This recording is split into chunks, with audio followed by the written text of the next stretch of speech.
We are live. There's no music. I started the Dynasty Deal Show dance. You know how we sway back and forth when the music hits. No music on Manic and Chill. Welcome in. This is the February 11th Oh, version of Manic and Chill, Shane. We're second week into February. We you are know, just finishing up that startup that we did 2 weeks ago. It has been a painful last 10 rounds or so as the last picks off the board, Shane. Dare Agumbawale, Sam Ellinger, and Nico Remigio. Do those players do anything for Nico you?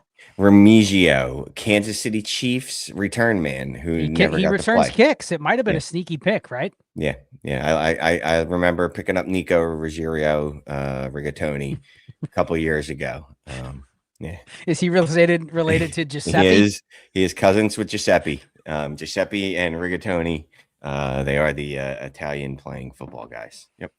Yep. Well, we're just finishing that up. 40 rounds. Maybe we'll do a little bit of a recap for those that tuned in a couple weeks ago. It was fun doing that live stream, so maybe we'll do at least a half an episode or a quarter of an episode recapping some of the teams. But welcome in if you're new. Become a member on DDFFB. $3.99 a month gets you the Trinity show with Ray and I. Ray and I are going to be ramping it up with Destination Chill. There's going to be another show that we're going to be doing for members only on the channel. So definitely become a member. Trades and Chill, $3.99 a month. You get Dynasty Deal Show. That's where we answer all of our trade questions. We'll answer a couple here and there on other shows, but literally Dynasty Deal Show is an hour of just straight trades. And I thought, those trades will slow down when we get to the offseason. Nope. We're barely able to get through them in time. So Friday nights, Dynasty Deal Show, Trinity show with Ray and I, and then probably one more thing coming from Ray and I as well, talking maybe some tiers, maybe some players, something you don't typically get from us. But anyway, become a member, join the community, patreon.com/allgas or ddfantasyfootball.com. You can do the rookie mocks. Sign up for free on the website. You can rookie mock. Shane will set the mock up. He'll forget to start it, and it'll just sit there, and someone will have to bug him to hit start. Speaking of, I got to start one now. I will have you know that I had two mocks go off the other night flawlessly. Started you set them up and you started quickly. them on time? Yes, and they were auto drafts, except for me. So they went very well because I wasn't counting on other people, which is the only way to go in life. Yeah. Anyway, a lot going on. That doesn't even count the Discord conversations that we have every single day. A lot of football talk and also just some life talk in there. So if you learn how to negotiate to buy a car or many, many other things, consider joining over there in the Discord and Heisman if you want that premium conversation. But tonight, Shane, we are talking all things free agency. We are not going to mention anything about the Super Bowl. Every single Dynasty show has started off their show with, hey, what do you think about the Super Bowl? Does that make Drake May's value lower or Kenneth Walker's value higher? No. And honestly, say about it. I did that on the Monday night. I did that on the Monday morning drive. That's what we hit on. We don't need to talk about that. We're done with that. Yep. Anyway, we're talking free agency tonight. Before we get into it, we're going to go position by position. So we're going to hit it's not rookies, quarterbacks, tight ends, receivers, and running backs, and talk through all of them. I'll talk through kind of how I don't want to say pigeonhole players because players obviously can go up and down, but just like what type of profile are we looking at? And then Shane can give some player takes on some of these names that I guarantee he's going to go, oh, that guy sucks. But there's a place for most players in Dynasty. Before we get into it, what are you most looking forward to? We are currently, Shane, 4 weeks from today. 4 weeks from today, we will be just coming out of the last, 4 hours worth of information when everything is official for free agency. We got that legal tampering period, which is just 2 days of rumors, and this is going to happen, but it's not actually official until the Wednesday of free agency week. But a month from now, it'll be here before you know it. What are you most looking forward to? Any big picture themes of this year's free agency that you're excited for? I'm excited. I don't get excited about anything because I'm dead inside. But if I did, I would say running backs. I'm excited to see what happens with the running backs. It's a good class led by Kenneth Walker, Super Bowl MVP Kenneth Walker, and Breece Hall.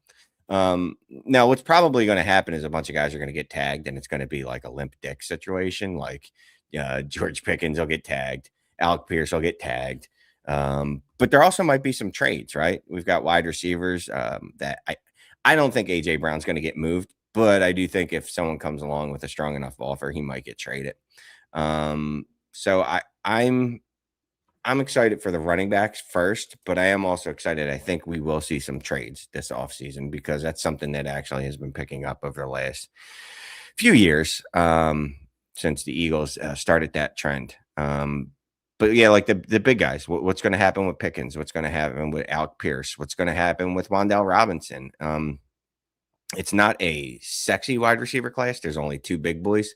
But it's not an actually bad wide receiver class, I don't think. But I'm still, wide receiver class. But I still am really interested to see what happens with the running backs, especially considering the draft class is absolutely putrid for running backs. So you might see teams that would normally try to address that in the draft go, you know what, let's address this another way.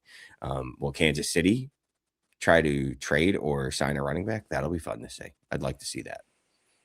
Yeah, I think there's intrigue with all of the positions, to be honest. I mean, we'll go through each one tonight, talk about some of the players. But I think the other thing that's interesting, you mentioned the rookie running back class. I did a 5-round mock earlier today in the Discord, and for those that are in there, it was painful when you got to the middle of the 3rd and beyond. I mean, we got to the point where the end of the draft, I was just picking placeholder players because there wasn't the full draft pool in the mock machine yet. But even so, like, we're looking at last year's running back class. You remember last year's rookie drafts where everybody just was taking all of the running backs that got drafted, Yes. and we were excited for a lot of those guys. Yes. And largely that class last year failed. A lot of Trevor Etienne, Taj Brooks, Jarquez Hunter, this guy, Rashard Smith, those guys barely played. They weren't even RBs on a 53. I mean, they were on the 53-man roster, but they were healthy scratches or just active but didn't get any touches. Jordan James was another one. Like, there's a lot of Jaden Blue was another one. Like, those guys could be relevant this year, but I do think with a weak running back class in 26 and with the fact that people kind of remember last year as being a class that should have gotten a lot of backup jobs sealed with last year's picks, and it didn't happen. So it just kind of tells you that the NFL is not going to just hand a 6th-round running back a backup job over Samaje Perine or Malik Davis, guys that have just been around. You know what I mean? Whether they're good or not is a different story, but it takes a lot to actually earn a fantasy relevant role. And I'm not even saying like good, just top 60, top 50. It's hard to even crack that. So I do think this year's free agency class is very interesting because there's a lot of probably 15 running backs that you can put down as you can pencil in for that top 50, top 60. Forgot about Travis Etienne, Javonte Williams. Who else is out there? Well, those are the big dogs, right? I'm not missing anyone. But I mean, we'll get to it. There's lesser ones that you may not like them, but somebody's probably going to give Jerome Ford a shot before they give a 7th-round rookie a shot because he's been in the league for 4 years. He's played a meaningful role before. And you don't look at Jerome Ford and you say he's going to be a threat to a backfield, but he's not somebody you want to see if you're counting on that 6th-round rookie to actually have a role. Like, you don't want them to also have a guy like Jerome Ford in the backfield. So we'll talk about him. But I think that's the most interesting thing to me is this running back landscape. It's not just the guys at the top. There's guys that are not at the top, but in the next tier. Then there's a bunch of just RBs that are going to have a backup role or a platoon role or a committee role. And then there's some gross names that we'll talk about that you don't want to see this guy in your backfield. You don't want to see Jeremy McNichols in the backfield because he's been on the field for like 5 straight seasons. Never really useful, but annoying, right? Like, it's just annoying if he's on the depth chart. So we'll talk about those. He's had at least 3 useful games. Well, correct. Yeah. But I think the point is I don't want him on the team if I'm hoping that the 6th-round rookie running back that I take is going to have a role. You know what I mean? Yeah. Like, I don't want to have a Jerome Ford or a Jeremy Nichols on the roster. So anyway, well, let's get into it. Let's get into where you want to go first. What position? I mean, running backs is probably where we're going to end up spending a lot of our time. So we might as well just get to them so that we get all of them. Or do you want to just knock one out easy? Nope. I mean, nope. Quarterback. We have Trinity that we can do for receivers. So let's knock out running backs first. You led with it.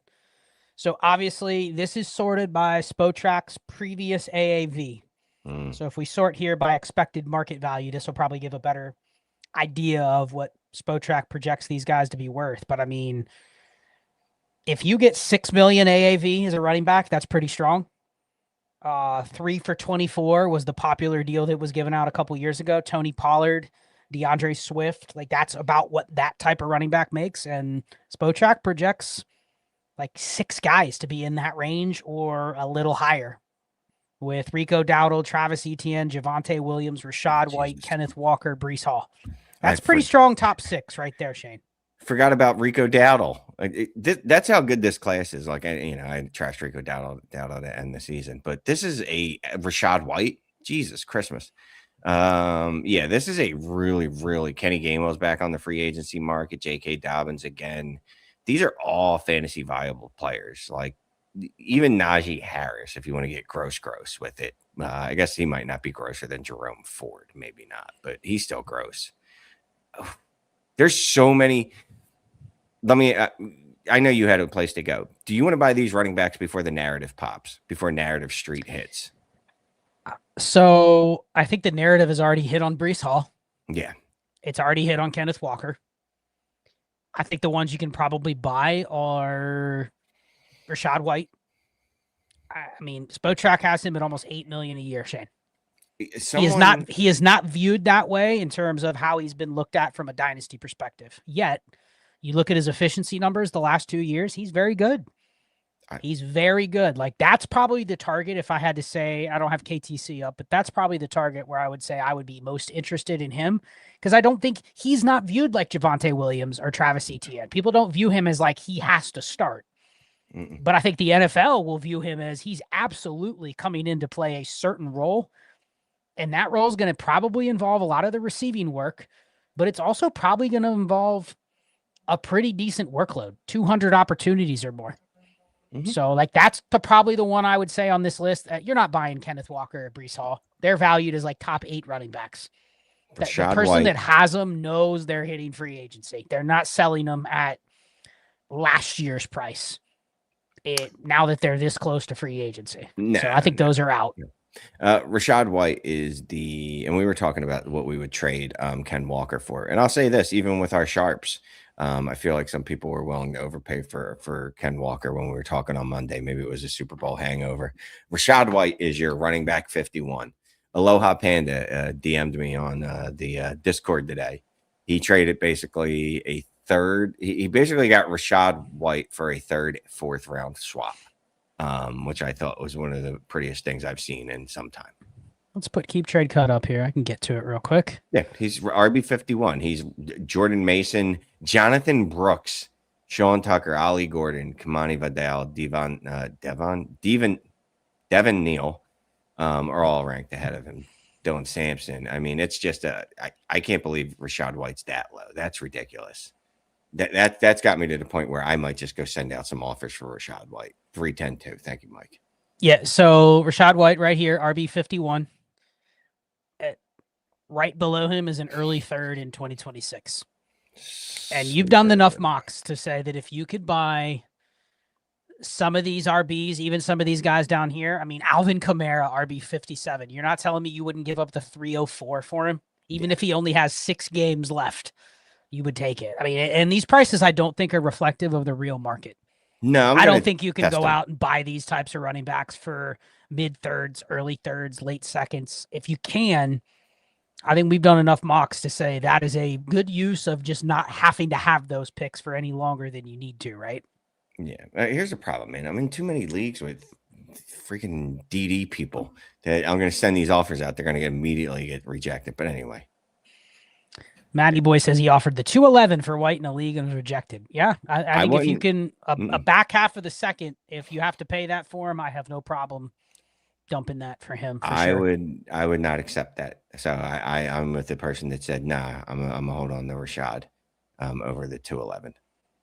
Any of the others stand out to you? I mean, Javonte Williams, we'll see. He's a free agent. Rico Dowdle, he's a free agent in terms of like both those guys are, I don't want to say likely not coming back, but you've seen the word that maybe Rico Dowdle could end up at Dallas. go back to Dallas? I don't know. Yeah, I Dowdle, I'd be interested. So Dowdle and J.K. Dobbins are two of the players that I would like to add because I think the cost for them is going to be fairly cheap because they both failed in different ways. J.K. Dobbins failed to remain upright, as J.K. Dobbins has done throughout his career.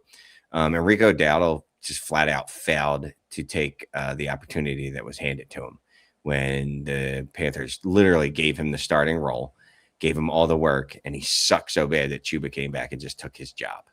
I mean, he was great, and then he fell off a little bit, and Chuba came back. I don't want to say he failed, but he was terrible. Here's the thing. He is what he is. Yeah. He's not a starter, but he's a guy that will give you starts. There's a difference. Right. A team's not going to sign Rico Dowdle to be their starter. They're going to sign him to be part of a starting backfield. So the thought, like, oh, if he lands in, like, you could probably be fine if you had Javonte Williams and Rico Dowdle. I don't think Dallas would bring back both, but a team could do that where they end up signing two of these guys, maybe not the ones at the very top. You're not going to pay a guy $9 million and then $7 million or $9 million and $5 million. But as you go down a little bit, any of these top six, you really want to see go back to their team they're on now. No, Javonte, no. Etienne and Williams. Because Etienne and Williams, it feels like Etienne, they found the perfect role for him. Or I don't want to say the perfect role, but they finally used him, let him be the bell cow, whatever, however you want to say it.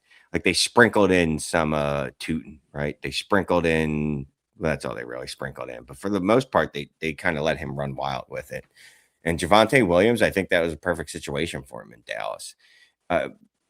I'm just trying to think of like offensive lines that good teams with good offensive lines that need a running back. The landing spot that I think everybody is wishing somebody else to go to is the Jaguars.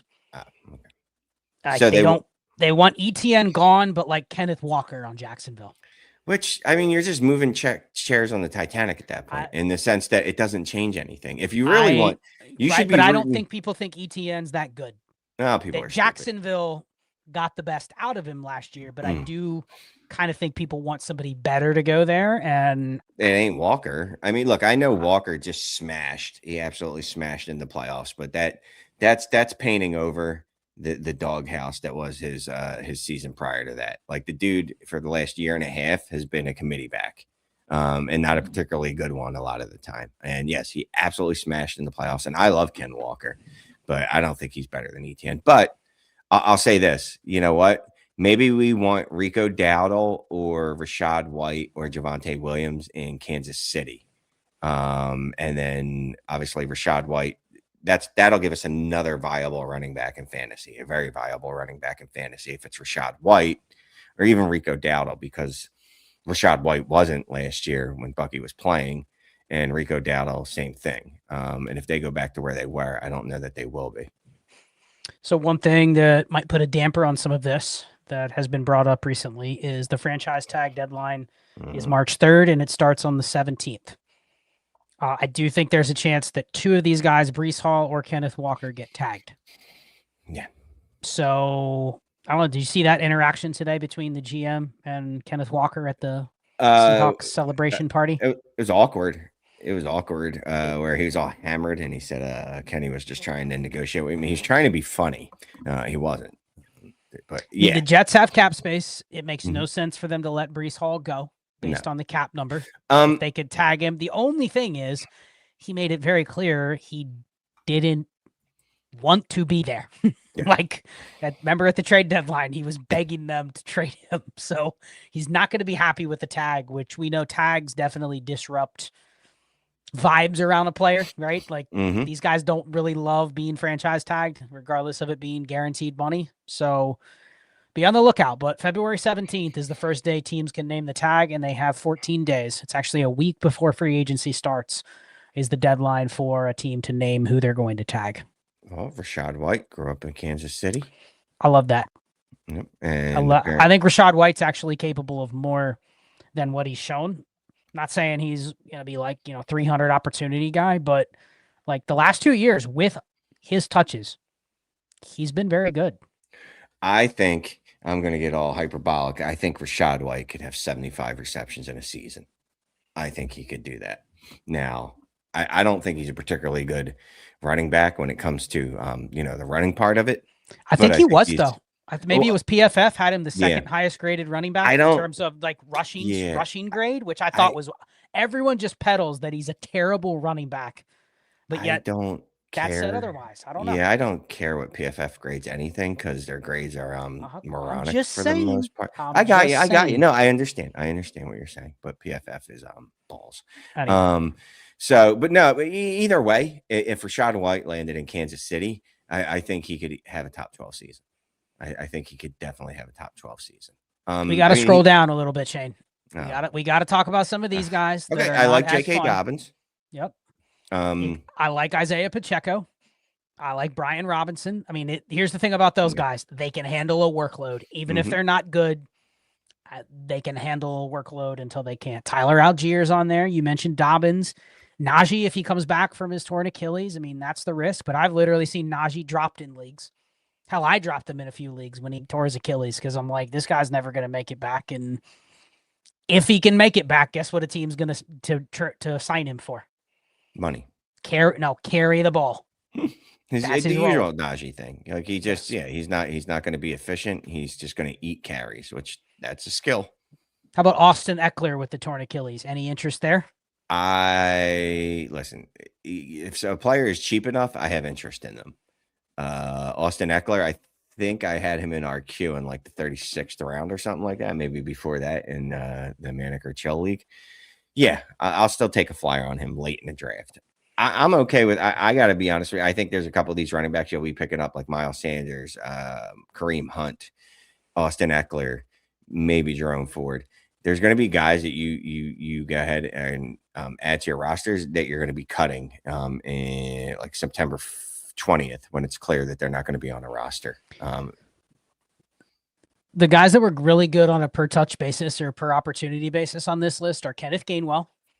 Now, I do think part of that was the Steelers and not Kenneth Gainwell. So whoever the Pittsburgh Steelers bring in, whether it's him, whether they just roll with Jalen Warren and Caleb Johnson, that's going to be a backfield you're going to be interested in, even if they run it back with Aaron Rodgers, right? And then Michael Carter. Michael Carter has been one of the best on a per opportunity basis for like the past 3 years. The problem is, Shane, he starts each year as like the RB5 on the practice squad and then somehow gets on the field. But per opportunity, he's been very good. He just may not be on a roster. Like Michael Carter has hit free agency like 4 times already. Yeah. And he always finds his way back to the Cardinals. But here we are. Now, Mike LaFleur was the offensive coordinator when Michael Carter had his best season for the Jets. And he's now the coach of the Cardinals. So I'm just saying. Could be something there. What do you think? Any other names? It could be something there, but I'm just going to say Michael Carter. No. How about down here? Khalil Herbert? Ty Chandler? No. Nick Chubb? No. Raheem Mostert? No. Julius Chestnut, I can't believe is still in the league. That's what incredible. About Dameon Pierce? He was a thing. Dameon Pierce years ago. Actually, a guy I like. I have added him in a few leagues. And late in drafts. I'm AJ Dillon? That. No. AJ Dillon couldn't get on the field at all last year. Literally inactive every game except for the final game of the season for the Eagles. His career is done. Okay. He's even in my queue, I think, in the last round of this draft. You're not interested? Alexander Madison? Any interest in him? No. Can I No. Nwango? He is returning kicks, right? I'll just say the guys I'm willing to roster. I think Ty Chandler. I think Khalil Herbert. I think those two, they've been on a 53 before. They've gotten workload before. I'm not even guaranteeing they make a roster, but I'm not going to just cut those guys until I see what happens in free agency. Like, you're just hoping they are on a team in OTAs. Like, they get an invite to a camp, and then they have a shot to make a team. So I think we're done at running back. Anything else you wanted to mention before we move on to, we'll do quarterback next. I think we can hit that pretty quick. No, so Breece Hall, Ken Walker. So once Narrative Street does hit, they've if Breece Hall ends up back with the Jets. What are you doing with Breece Hall right now? Someone offers you the 27 first for him. You taking it? I love Breece Hall so straight up. You don't even get to wait to see where because if he's tagged by the Jets, he's cooked. His window's done. People will take him. They'll figure, okay, he's going to be their starter, but there will be no demand for him anymore. I will say if you give me a 27 first for Brees Hall, I will trade him. And it's not him. It's the situation that I think that he could be put into. Now he could also, yes, end up in Kansas City, and then I would kick myself in the balls for this. What about Walker? 27 first for Walker? Yeah, he's gone. So you're willing to walk away, even though one of those guys could end up in a spot where, I mean, like, let's say one of those guys goes to Dallas unexpectedly. Like, there's a few spots where if they went there, people would go, I mean, Walker or Brees goes to Dallas or Kansas City. Like, they're top 5 in Dynasty. Like, that's how quickly people would push them up. Yeah. Like, people would take those guys over Achane, mm-hmm. which is crazy. You know what I mean? I mean, there's even a comment here.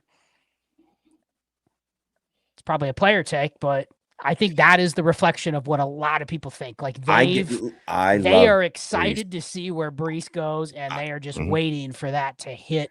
Brees has signed with the Chiefs, and it's like, oh my God, he's worth 2 firsts. 2 firsts at least. Problem is Brees Hall's career is not what God has intended for him.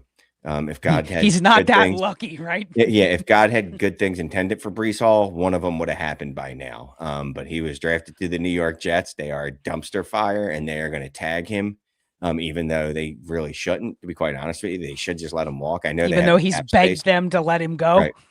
I know they have the cap space, but really they should just let that dude go. Roll the money over to the next season. But no, they're going to tag him. He's not going to report to camp, and there's no way he doesn't tear a groin in like week 2.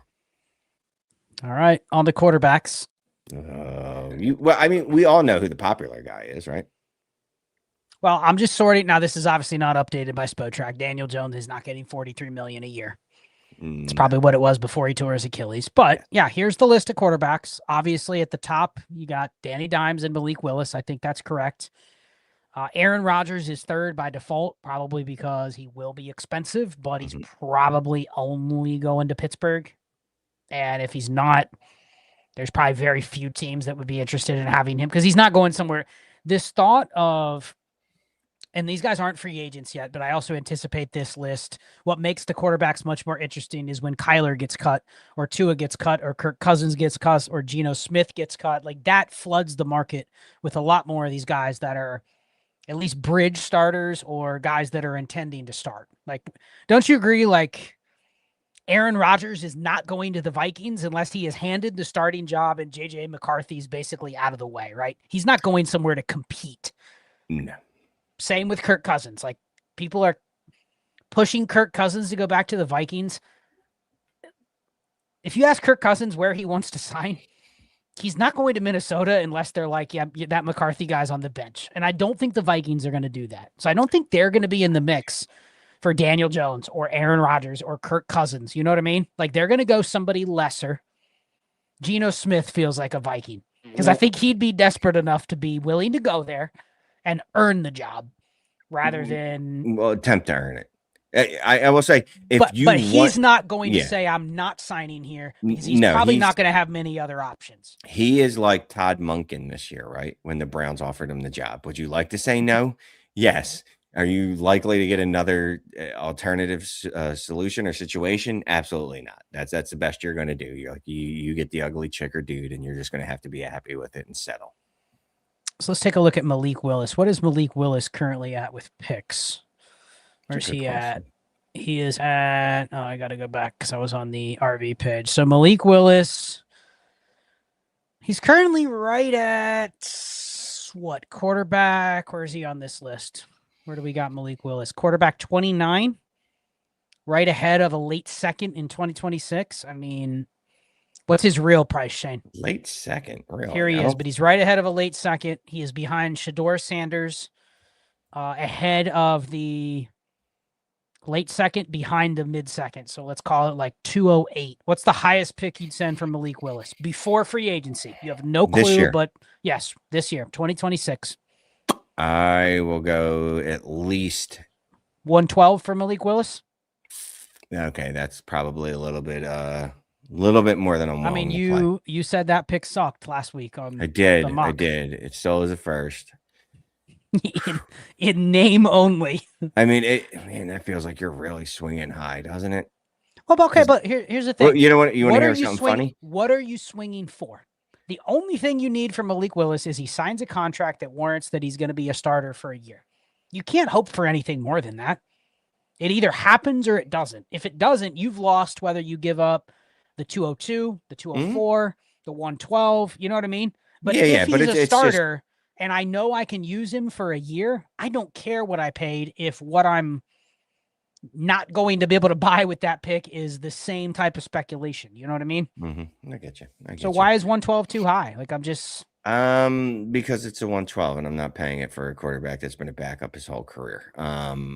I'm willing to aim like what's funny is I'll give you the 202, which is literally like difference of what 2 picks. So it really doesn't make that much of a difference, but I would give up the 202. There's probably circumstances where I'd give up the 201 if we're being honest. I'd prefer 112 about right. Yeah. I mean, I'd probably give up the 201, 202.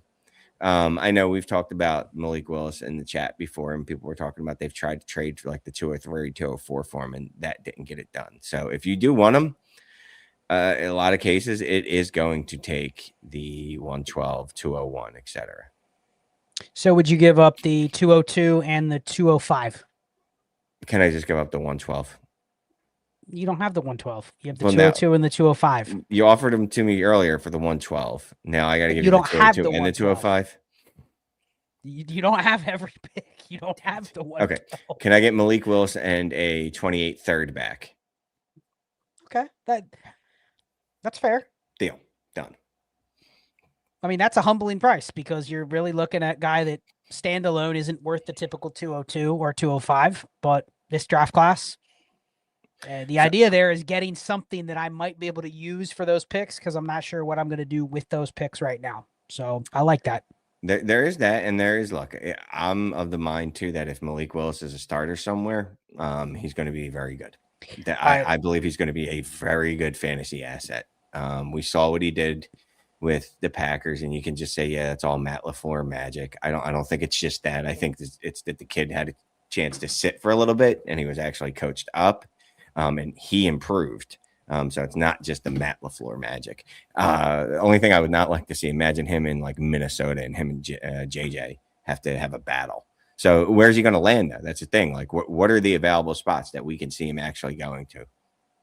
I mean, the Cardinals have been a popular one. The Dolphins have been another popular one. I don't think the Dolphins are going to be because the expectation I think is Malik Willis. I saw the report that the Justin Fields contract is a baseline for what he might be asking for, which was 2 for $40 with, I think, $25 million guaranteed.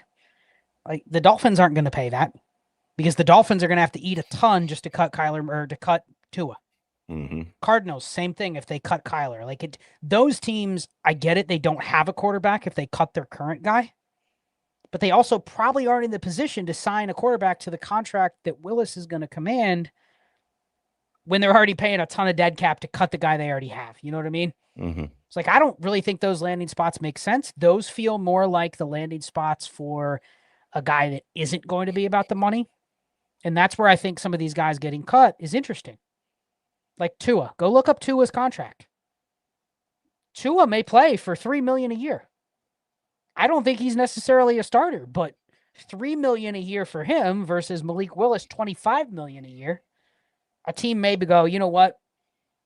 We'll take our shot with Tua and we'll bring in another guy with him, but it's a low risk bet. So I think there's going to be a flooded market. We haven't even talked about Daniel Jones. I mean, word is he's going back to the Colts. If I'm the Colts, knowing all these guys are probably going to get released, I'm not rushing to give Daniel Jones a ton of money with his torn Achilles. I get it. He's been there. He's been in the system. It's the same coach. It's the same GM that had him last year. There's the locker room and the scheme fit component that works in that. But there's going to be a lot of these quarterbacks that can get you by for a year that are out there. I wouldn't just be begging Daniel Jones to come back and have to give him a multi-year deal. So I think the market's going to flood, Shane. I don't think there's enough landing spots. Malik Willis goes to Indianapolis and Daniel Jones is just on his ass. Because Steichen's like, I need to save my job. The reclamation project worked last time. Now I'm going to get a younger version of it. It already started to reclamate himself before he even got here. Yeah, and That's contrary to all the reports that Daniel Jones is who the Colts are focused on. Yeah. I'm just saying the more QBs that hit the market, the more I'm thinking, man, why would the Colts just hand Daniel Jones a big deal when there's other guys out there that may be willing to play for way less? It's the same risk for Shane Steichen and Chris Ballard. They either turn it around this year with whatever QB they get, or they're gone. There is no, well, we signed Daniel Jones and he was recovering. We still went 6-11. We get another year. You know what I mean? Mhm. If Yeah. it doesn't work, they're gone. So it's whoever they think is the best 1-year bet. And even if it's a multi-year deal, it better save their job. They better be in the playoff mix next year, if not make the playoffs, or the whole regime is gone. So I don't know. It's interesting. What are these other guys? I know we've talked about a few of those. Forget the guys that could get cut. Who on here do you project to be a backup? I think Joe Flacco's a backup if he wants to play. Flacco, Mariota, Taylor, Zach Wilson. Trubisky, Zach Wilson. Yeah, Jimmy G if he's still around. I think Trey Lance, although I don't think Trey Lance even actually moves. Kenny this Pickett. Yes, he shouldn't be, but yes, he's fancy Clayton Tune, but yes, he'll be. I could see Zach Wilson going to the Chargers because McDaniel's there. Okay. I'm guessing McDaniel brings in a backup that he's comfortable with. Like so I don't know. I'm just saying. Like I think the Chargers change backups, right? Because they're changing OCs. I would guess that's a spot where they get a new backup. So I could see Zach Wilson going to the Chargers, and then who knows what happens with Trey Lance, but he probably finds a similar spot. I think Mariota for sure. Trubisky probably goes back to Buffalo. Maybe not. Who knows? Like, he's been there forever. He's signed there 2 different times. Like, he's one of Josh Allen's best friends. But that doesn't mean he should be the backup. You know what I mean? They could always get somebody different. What about Kenny Pickett? You think he's a backup? Do I think he deserves to be? Absolutely not. But he'll be a backup somewhere. Long answer that I'm going to sum up in 30 seconds, Diaz, because the teams don't have a choice. They will have 0 trade value. And like Tua's not coming back to Miami. So it's going to be sit, try to trade him, cut. Mm-hmm. Geno Smith, same thing. He's not staying in Las Vegas to back up. He's going to get cut. Kirk Cousins, they've already restructured him. They basically announced he was going to get cut. I mean, Kyler, they don't want him there. He could be the one that stays, but like there's been nothing that says he's absolutely even in the plans. Right. So I'm guessing that the market floods because there's no trade market for any of them, because why would a team trade anything for any of these guys knowing all of them are just going to hit the market before free agency? So that's the reason why I think they get cut. And then this comment, what do you think about Mac Jones? He's not a free agent, but people keep wish casting him to get moved. But like, again, Shane, is somebody going to pay the price of the Niners asking, given how many options are out there in free agency this year? I saw the trades today. There was a Niners blog that put together a few trades for Mac Jones. Here was the price: a second, a third, and Michael Wilson for Mac Jones. Are you paying that if you're the Cardinals? A second, a third, and what else? Michael Wilson. For Mac Jones? No. For Mac Jones. 1 year of Mac Jones. You'd have to immediately give Mac Jones an extension if you trade for him. The one from the Vikings was Jordan Addison, a second and a third for Mac Jones. Like, I just don't see the Niners. Mac Jones is signed to a 1 year, $6 million deal for a team that expects to be a playoff contender. Like, they're going to have to overpay. Mm-hmm. Do you see a team giving up that much for Mac Jones when there's all these other names out there? I just don't see it. No. And if I'm going to pay that much, that means I'm desperate for a quarterback. I'm probably not going to be that good anyway. I'll just wait till next year when there's going to be 46. Wouldn't you rather sign Tua and then probably still suck and then pick in the top 5 next year? Yeah. So it feels like Mac Jones's market is not going to manifest until 2027. Just my opinion, but we'll see how it plays out. Quarterback's one of the most interesting ones because that's good for us, because I still want to add Mac Jones to my rosters, and it's going to be impossible to add Mac Jones if he gets traded to another team. So before we move on to tight end, would you trade any of these potential free agent QBs for Mac Jones? Daniel Jones, would you trade him for Mac Jones right now? Yes. Tua. Yes. Malik Willis, No. Kirk Cousins.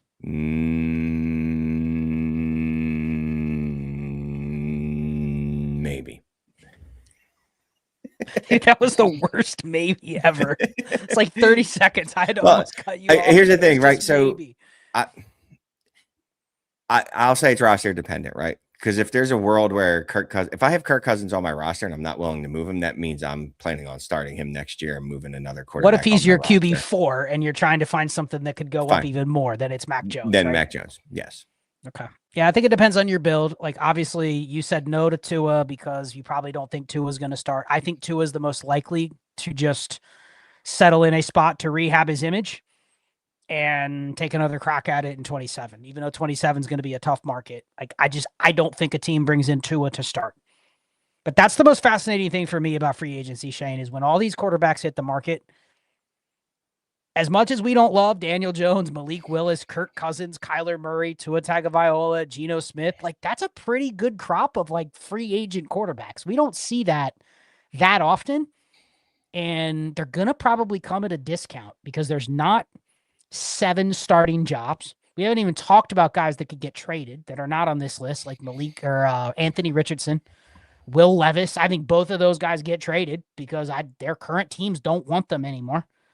So, like, one of those guys could get traded for a 6th rounder, and that's a pretty intriguing backup for them to land. So, Justin Fields could get cut is another one. Mm-hmm. Like him or not, when he plays, he might only get 2 starts, but when he plays, he's a good option. So, this will be fun to track the quarterback carousel in free agency. Yeah. Tight ends. We could probably hit this pretty quickly, but you know what? I'll tell you right now. This is a good tight end class with Pitts, Goddard, Likely, Otten. I said Goddard, Higbee. I don't know if Waller's going to play or not. That's not a bad tight end class, to be honest with you. And Otten's had a little bit of productive. He's had a few productive weeks too. I think the names that get slept on this list are definitely Cade Otton. Absolutely. He will get a much bigger contract than people think because he is a every down tight end. I think he will get more money than Isaiah Likely or Chigakonkwo, even though I like both of those guys. They're just different. But yeah, this is intriguing. Kelsey, we think he's going back to the Chiefs if he plays. Kyle Pitts, I think, gets franchise tagged. They'd be stupid not to. Yeah. But then Njoku's not coming back. Likely's not coming back. Chigakonkwo's not coming back. Cade Otton's probably not coming back.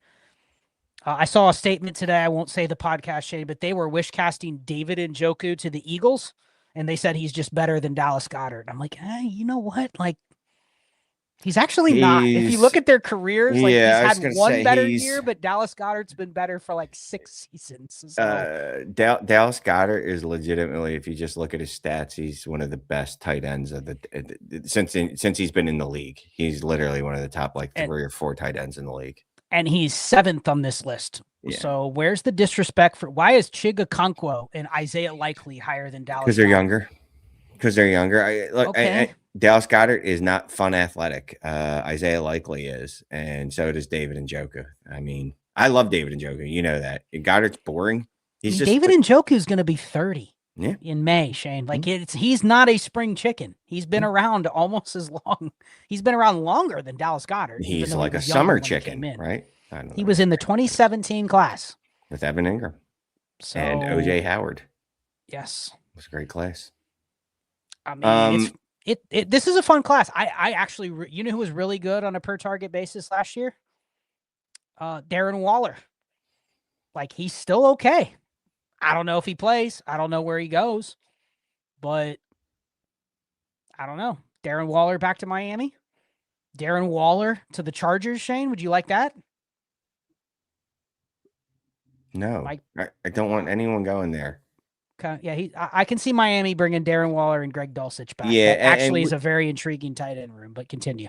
I think we've talked a little bit about the Chargers before, right? Like, I don't see them bringing a Waller type in there. I don't see them bringing a Njoku type there. I see them bringing more of a. We talked about this the other day. You know who they signed?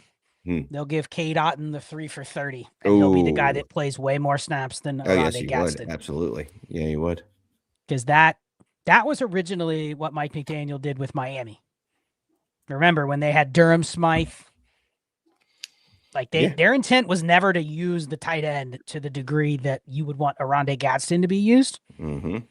So I do think they probably lean a tight end that can play more than Arondé Gadsden. Not that he's not going to play. It's just I can see them bringing in a guy like Cade Otton, and that would severely probably hamper the Arondé Gadsden excitement if they had another guy that was just in the way. Yeah, so if he turns into Dalton Kincaid, yes. Part-time player, 50%, 60% snap shares. It's hard to produce. And Dalton Kincaid, I know, had some really good weeks in the beginning of the year last year where he was scoring touchdowns and everybody's dick was hard. And then being a part-time player came back to bite him. Plus the fact that he's injured all the time. But yeah. Any other names on here that intrigue you that are possible guys you'd pick up? I mean, we've seen Noah Fant, Tyler Conklin, Tyler Higbee. Like those guys, those guys are probably worth more to a team than they are Higbee. I mean, Higbee a little bit. So I already said Cade Otton, Higbee. It's the usual suspects, Njoku and Goddard. Where I do still like Njoku and Goddard wherever those two end up. Likely, I'm willing to take the risk on them. Pitts is going to end up. I'd much prefer Pitts end up somewhere else or Michael Penix retire. Might be time to move on from Kyle Pitts if you actually can, though, right now before Michael Penix comes and destroys his value again. Would you like Isaiah Likely on the Browns? No, I don't need any tight ends in the Browns. We just saw what Harold Fannin did to David Njoku. Okay, it's an intriguing tight end class. I mean, these top 7 are pretty strong. Spotrac thinks so as well. Like all of them probably get pretty decent money. And so other than Pitts, who probably gets tagged, and then Kelsey, who probably just goes back to the Chiefs if he decides to play, like these are pretty fun. Mm-hmm. So, all right, last position. We'll save the best for last. Receivers. I'm going to pop up the Trinity here in just a second, but while I'm doing that, look at these expectations. George Pickens, we expect him to get tagged. I do not expect George Pickens to get traded, at least not in time for us to really react with all the other players that it'll affect. So I could see them in typical Dallas fashion. They tag Pickens, and I guarantee what Jerry Jones is thinking, Shane. If I tag him, I can just worry about that in July when there's an actual deadline. Meanwhile, George Pickens isn't going to want to be tagged necessarily, but I don't think they're thinking, let's tag and trade him before free agency. That would be the pipe dream, right? So it's probably just going to be he gets tagged, he's off the market, and then we move down to this next tier. So talk about who you're excited for in this next tier. There's 1, 2, 3, 4, 5, 6, 7 receivers projected to get 12 million or more. Some vets, some young guys, a little bit of a nice blend here. I'd go with Dobbs. And Dobbs, yep. That's it. You don't like Mike Evans if he goes somewhere else? I thought I was going with the tier from Dobbs down. No, I'm going these. Jawan Jennings, Alec Pierce, Wan'Dale Robinson, Rashid Shaheed, Deebo Samuel, Mike Evans, Romeo Dobbs. Those 7. Everybody but Deebo Samuel. You don't like Deebo? Deebo was pretty good last year. No, he wasn't. He had 2 good games, and I bought in and said, he looks like the old Deebo. And then he did fat. He was a usable receiver, Deebo. Shane. That's all we're asking for here. We're not asking for these guys to be. Is he going to return kicks? Too. Well, I don't have to pay a lot for him, so fine. I'll add him. And if he can return kicks wherever he goes. We're not talking kick return leagues, okay? You stop it. He's going to be. He wasn't great. Rashid Shaheed or Deebo Samuel? Damn it. And it's non-kick return? Non-kick. All you want to say is kick return leagues. Oh, Jesus. Rashid Shaheed's 27? Wow. Yeah, I guess I'll take Deebo.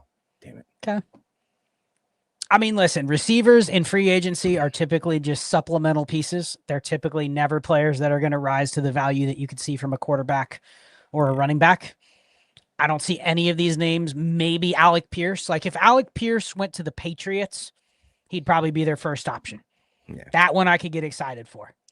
Mike Evans going to the Bills. I know that's the one people keep wish casting. You could probably get excited for that. Wan'Dale Robinson. I mean, the popular spot to put Wan'Dale Robinson is with the Titans because they have Brian Daboll now. You could see him being the top option on the Titans. Like you could see that. What do you think about Jawan Jennings? $22 million a year projection, but it almost feels like, damn, could he just go back to San Fran? But he's not going to. They disrespected him last year. He's not going to go back there this year. What do you think? Where's a better situation for him? He's a tough one to read because he was a late bloomer.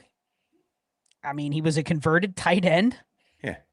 Like, he really was never thought of a guy, oh, wait till he hits free agency, he's going to cash in. And then the last 2 years, he's all of a sudden developed a pretty high market, but he's going to be 29 before the season. I mean, this is his shot. So whoever can pay the most, I guess. Yeah, I like Jennings. Jennings is a guy that always comes through, and he's going to be cheap. So I like Jennings a lot. Let's go down a little bit, then we'll take a look at the Trinity for some of these guys. I'll plug in as many as I can. Aloha Panda, Hollywood low key underrated. He's not. He's properly underrated because he's. Stop it. Here's the thing. So we keep doing this, right? We could do well. This time it'll be different. We've gone through the Hollywood Brown. He's had his opportunities. He's not going to be good. It's not going to happen ever again. We have to put in perspective what that means. You know why Hollywood's underrated? Because you can get him in what round of the startup? 30th.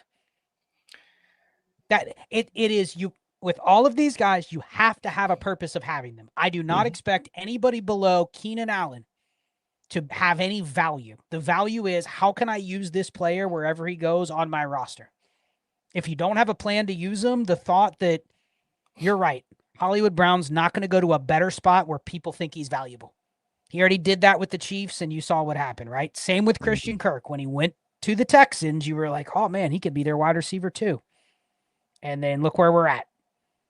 So I think everybody below that is just, you have to find a way to use them based on where they're at. So let's go to the Trinity. This is the crowning jewel of the episode, Shane.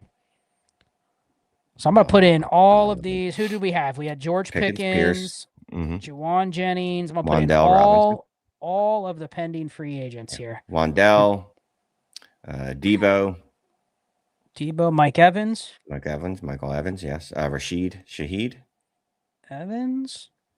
Shaheed. And who else are we got? Oh, Romeo Dobbs. We can always tell. Sure, but you know what? Put Hollywood in there because people are. We forgot Alec Pierce and Keenan Allen. Alec Pierce in there? Nope, we didn't put Alec Pierce. Come on, you got to put Alec Pierce. He's wide receiver 2 of the class. Keenan Allen. Okay. And then who were the others? Christian Kirk.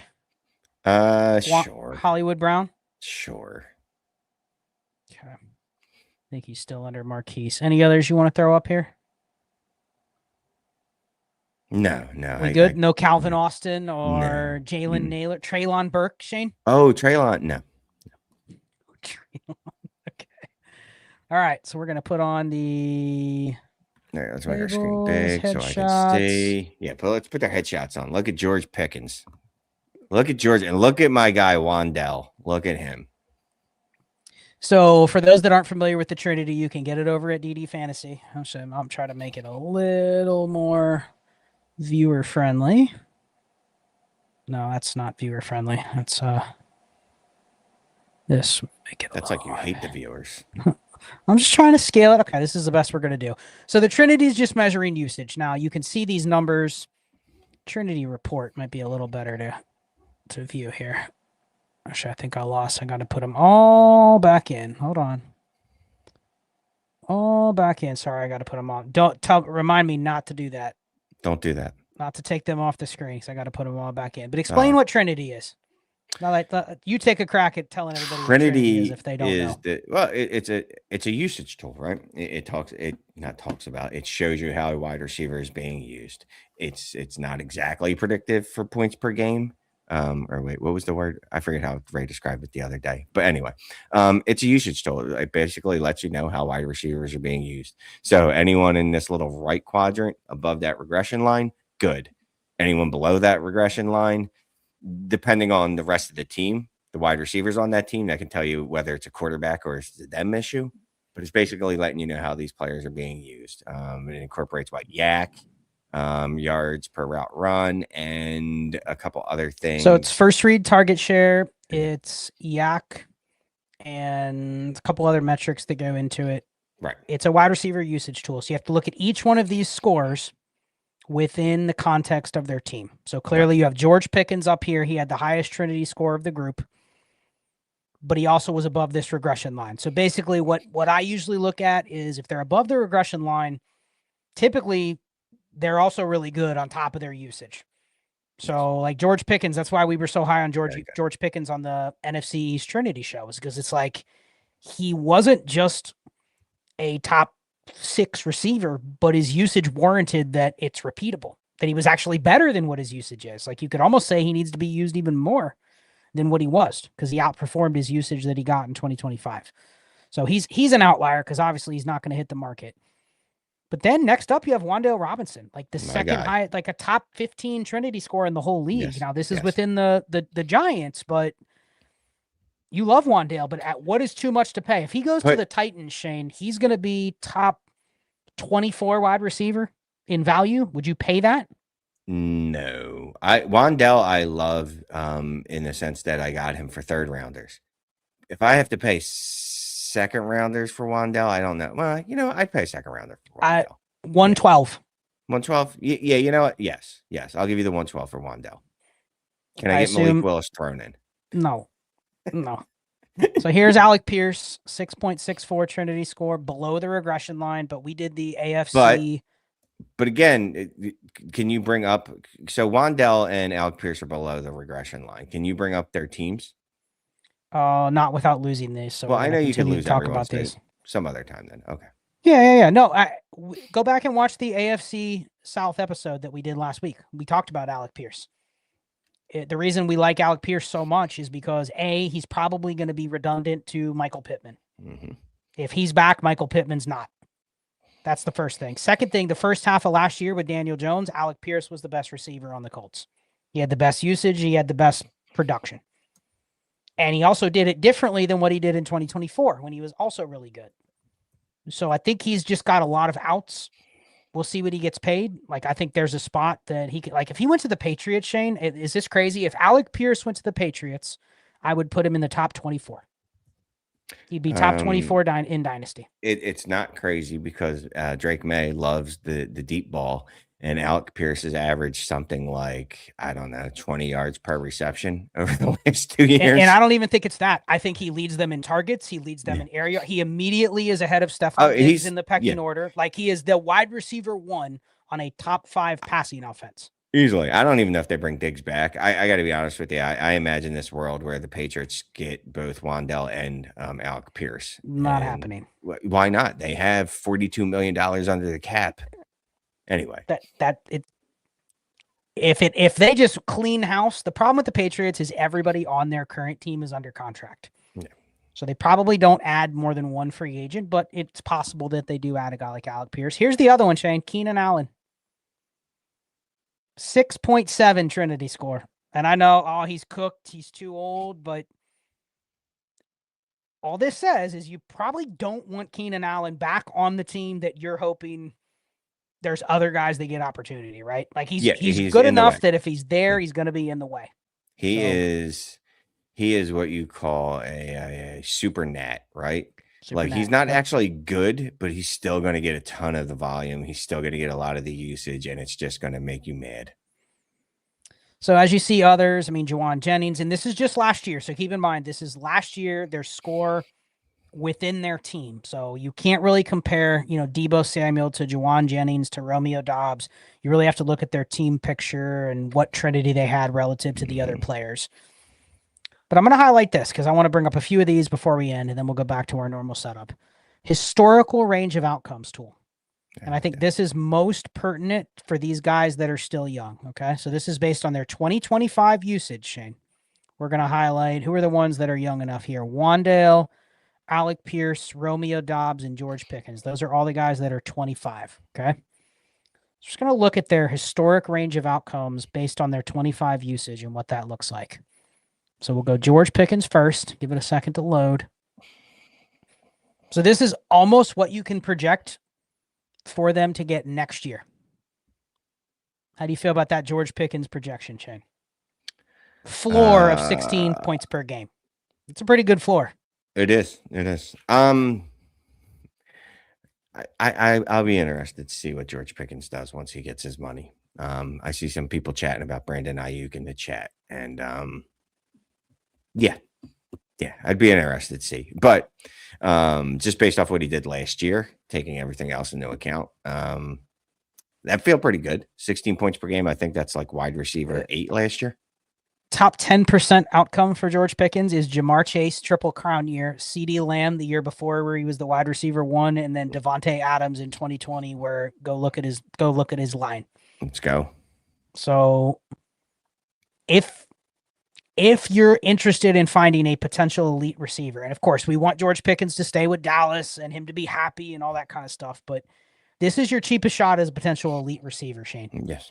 That people will go, I don't know if I want to pay that much for him because he's going to get franchise tagged, right? They're going to trade him or whatever the narrative is, he's attainable. So I just wanted to highlight that. Let's look at Romeo Doubs. I actually haven't looked at Romeo Doubs here in the historical tab yet. I'm going to go with 14 points as a ceiling. So Romeo Doubs. Close. 15.3. Yeah. So when I see a low end outcome like this, like, what's your level of interest in a guy like Romeo Doubs? If the median is around 11 points per game, he just what is he, a wide receiver 4? Yeah, I don't care about 11 points per game. So if you see a guy like this, if you have Romeo Doubs on a team and he's signed somewhere that people think he's going to be like the wide receiver 2, you'd take any future pick for him, future third? No, I'm not taking a third because I'm still getting the benefit of hype. Let's just say he ends up in Buffalo. But what if he's on a team where you have no use for him? He's your wide receiver 9. I don't care. I still want what I want. If he ends up in Buffalo, I got to get paid. Okay, fair. Let's look at who is the other ones? Oh, Alec Pierce. We got to look at Alec Pierce. Here's what we were talking about on the Trinity show. There you go. And this is on the same environment. So what do you think? Is he overvalued? The one thing Ray and I talked about with Alec Pierce is the low end is 11 points per game. So it feels like that's better than a lot of guys you'll see at the low end.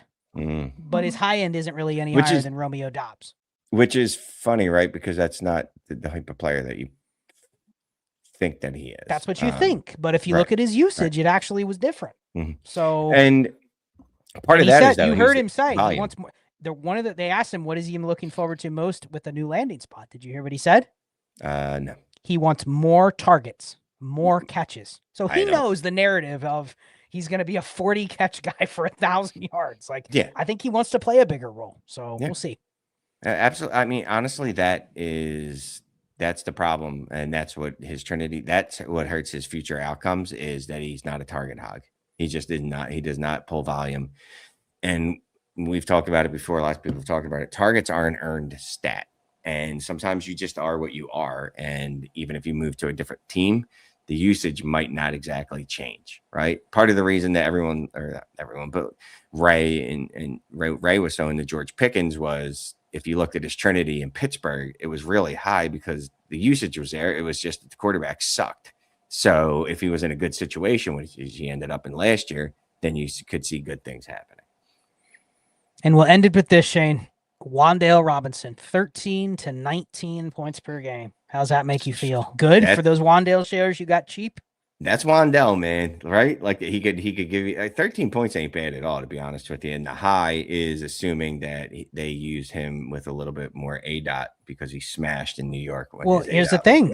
You know, I like about Wan'Dale is if you look at the past 2 years, he had 140 targets in both years. Yeah. But what made up his fantasy points was totally different from year to year. Yeah.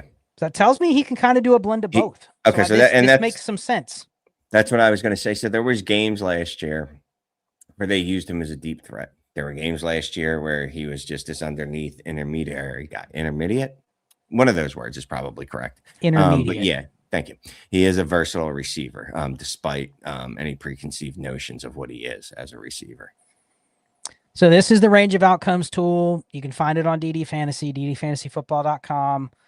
Sign up, check out the Trinity. There's a lot of tabs on here. There's actually going to be another tab or two coming soon. So there'll be some other additions to it shortly, but you can look at it as a report form. So you can just see listed out.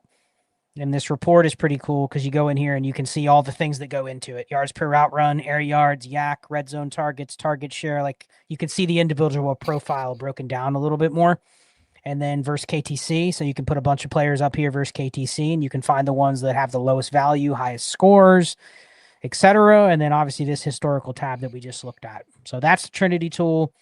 Check it out. It is probably the one tool that has allowed me to be a lot more liberal with guys I'm willing to just play gross at receiver. You know what I mean? Like I can get by with a couple spots where I'm literally using a tool like this to help stream. Whereas a couple years ago, I would have been like, man, Romeo Dobbs is just a roster clogger. But I can find the guys in the Romeo Dobbs range that are probably a little more likely to have good games based on their historical usage. So cool. Well, Shane, we're done. That was a good show talking all things free agency. Any final thoughts from you before we adjourn? We didn't get into the fullback free agency class. We did not. So there's Patrick Ricard, Kyle. Tune in to Manic and Chill After Dark, where Shane breaks down the guards and the safeties and the long snappers and the punters. Yep. Anyway, fun show. Free agency starts in a month. Tag deadline starts in 6 days. Teams have a 2-week window to set the franchise tag. It is my favorite part of the year. We're going to be having a lot of free agency content. Brandon and I are planning on basically doing like live reaction stuff to everything that happens during that Monday, Tuesday, Wednesday of free agency. Other than the draft, it's my favorite time of year because that is where you have the most change. You have trades, you have huge players getting cut. Like there's just so much going on. It is the kind of day where I don't know if you're taking off work those days, Shane, but like those are like the 2 days where you just have to be around because there's so much news that breaks. So we'll be coming to you live sometimes and then with some videos out there on the channel. But if you're not already a member, become a supporting member. $3.99 a month gets you Dynasty Deal Show and the Trinity Show every week and more to come. So that's it. Appreciate everybody watching. We'll see you next week, same time. Appreciate it.